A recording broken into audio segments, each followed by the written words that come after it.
Hello students, in the previous video we have tried to understand the components of a network diagram, and in today's video we are going to understand the rules in constructing a network diagram. So first among those is no single activity can be represented more than once in a network and the length of an arrow has no significance. So let us look into the first part of the sentence.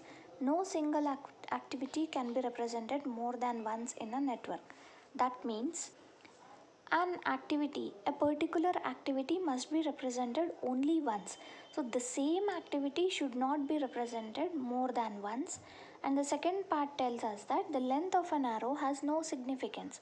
For example, if we are taking two activities, activity A and activity B, let us assume to complete activity A we take 5 minutes of time, and to complete activity B we take 8 minutes of time.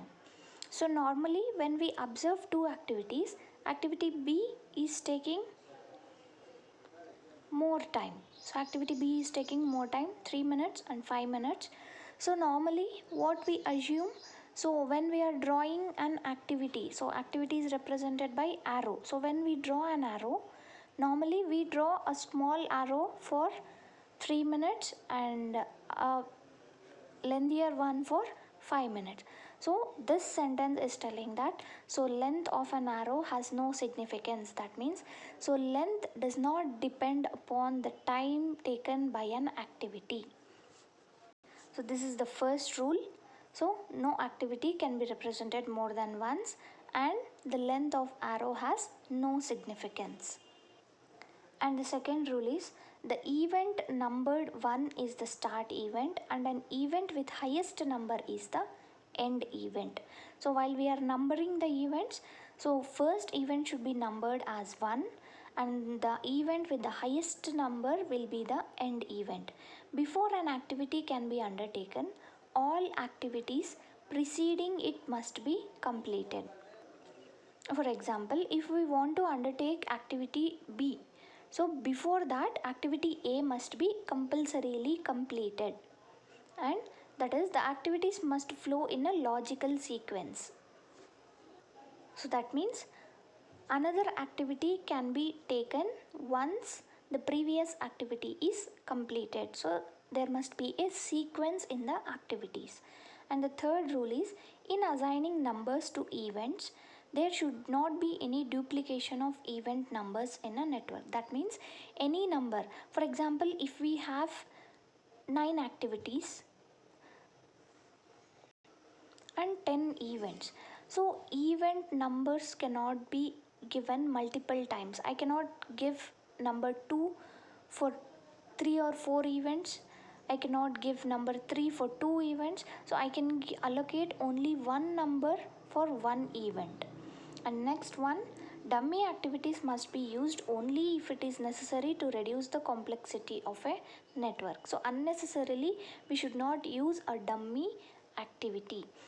And the last rule, a network should have only one start event and one end event. So always a network must start with one event and end with the another event.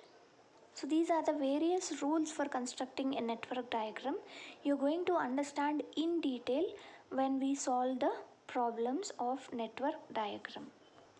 So here we have some of the examples regarding the rules of constructing a network. So when you observe the first figure, so there are 3 activities A, B and C.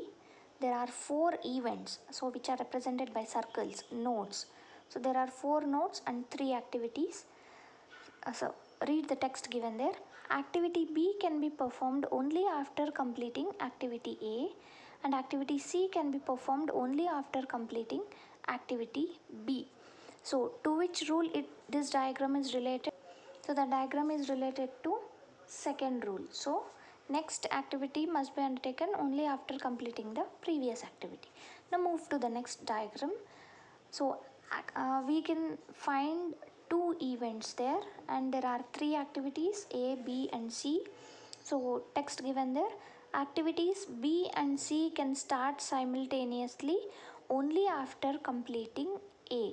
So without completing activity A, we cannot start with activity B and C. And next diagram, so how many events? There are 4 events and 3 activities. So